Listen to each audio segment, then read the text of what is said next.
వారిని దానికి ఆ రోజు ప్రెసిడెంట్ చైర్మన్గా ఎన్నుకొని వారి ద్వారా ఉద్యమం మొదలుపెట్టిన తర్వాత రోజు రోజుకు తీవ్ర రూపం దాల్చిన తర్వాత దానికి మేము ఇంకా పెద్దవాళ్ళు వస్తేనే ఇది దీనికి ఏమన్నా సార్థకమవుతుందన్న ఉద్దేశంతో చెన్నారెడ్డి గారిని పోయి మేమందరం అడగడం జరిగింది. ఆయన ఆ రోజు ముందుకొచ్చి లేదు టిఎన్ సదాలక్ష్మి ముందు వచ్చింది కాలేజీలో మీటింగ్ అయిన తర్వాత అందరూ వచ్చిందే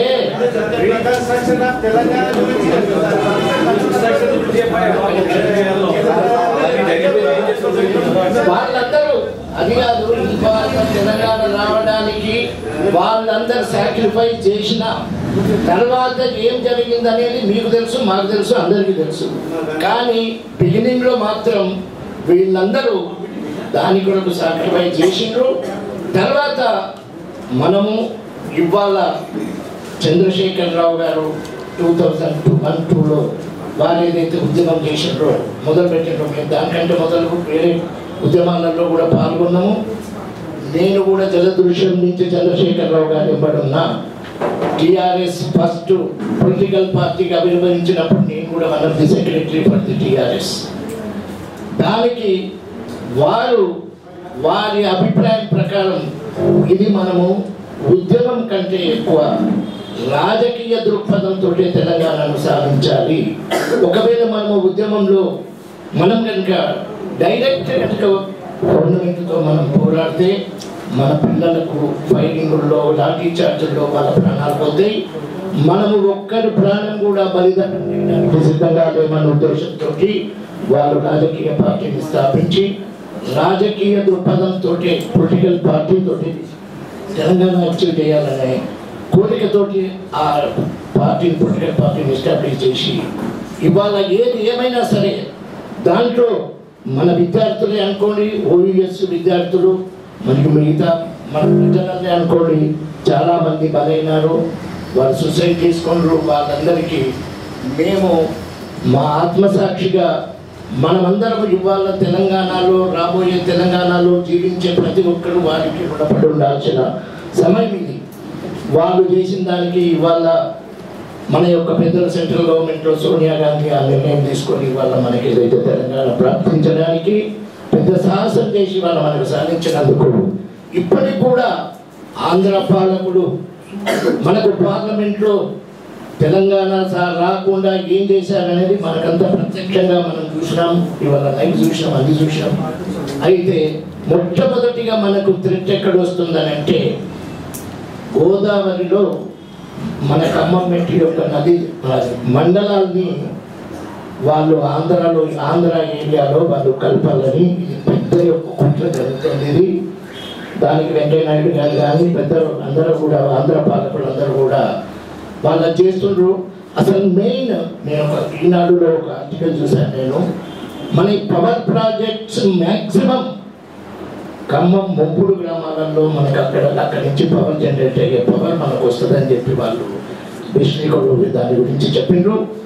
దాన్ని మొట్టమొదటిగా మనము మన యొక్క భౌగోళిక తెలంగాణ అని మనం ఎప్పుడైతే నినాదించినామో ఆ భౌగోళిక తెలంగాణ ప్రకారం మనకు ఖమ్మం మొత్తం డిస్ట్రిక్ట్ కూడా మన తెలంగాణలో ఉండాల్సిందే.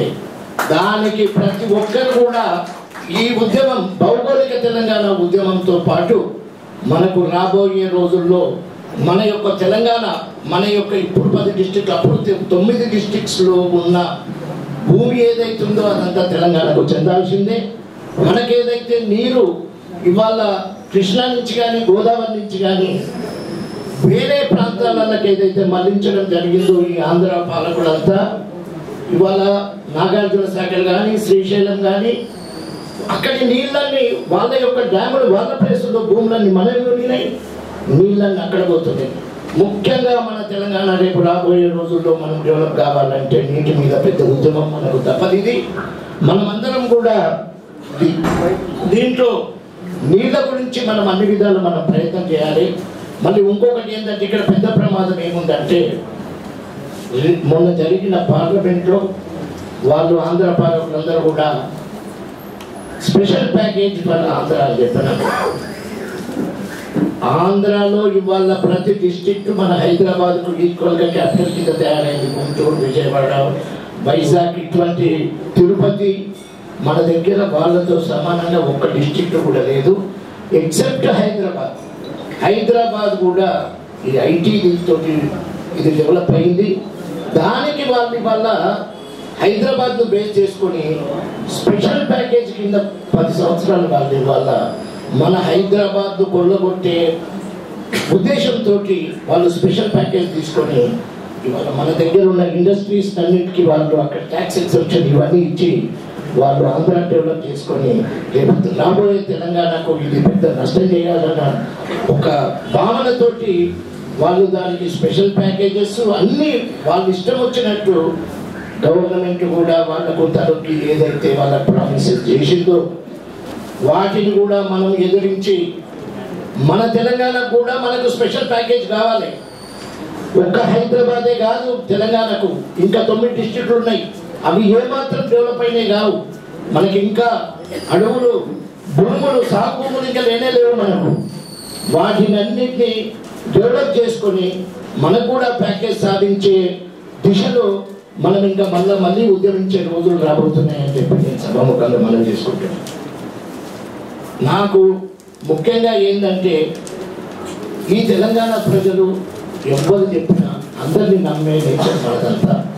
మనం ఇప్పటికి కూడా వాళ్ళకు పాపం స్పెషల్ ప్యాకేజ్ ఇస్తే మనది పోయేది ఉంది, వాళ్ళు డెవలప్ అయితే మనదేం పోయేది ఉంది. అయినా 60 సంవత్సరాల నుంచి వాళ్ళు చేసింది ఇదే కదా. వాళ్ళ డెవలప్మెంట్ కొరకే చేసి మనల్ని నాశనం చేసిందనే కదా మన ఉద్యమం. ఇవాళ ఇన్ని రోజులు ఇంతమంది మనం చేస్తున్నాం, ఇన్ని ప్రాణాలు మన పిల్లలు పోగొట్టుకున్నారు. దాన్ని కనుక మనం రేపు సాధారణత చేయాలని అంటే వారు ఊహించిన మన పిల్లలు ఊహించిన మన జాబ్స్ కానీ మనకు రావాల్సిన వనరులు కానీ మనకు రావాల్సిన ట్యాక్సెస్ కానీ అన్ని భౌగోళిక తెలంగాణలో మనము